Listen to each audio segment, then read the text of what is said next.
मित्रांनो, मी आज तुम्हाला दाखवणार आहे लाईव्ह मध्ये LED टीव्ही स्टार्ट, ते सुद्धा सोलर पॅनल वरती बघू शकता तुम्ही. डायरेक्ट टीव्ही ऑन होत आहे.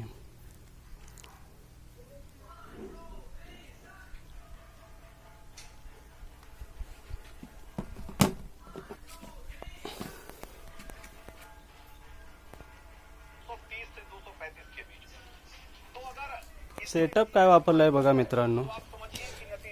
एमरॉनची battery, solar panel, direct dish antenna आहे, बघू शकता. बहुमत भले ही एनडीए को मिलता हुआ दिखाई दे रहा है, लेकिन बीजेपी अभी भी बहुमत के आंकड़े से बहुत दूर है. और इसकी लाईक करा, शेअर करा, कमेंट करा, सबस्क्राईब करा चॅनलला.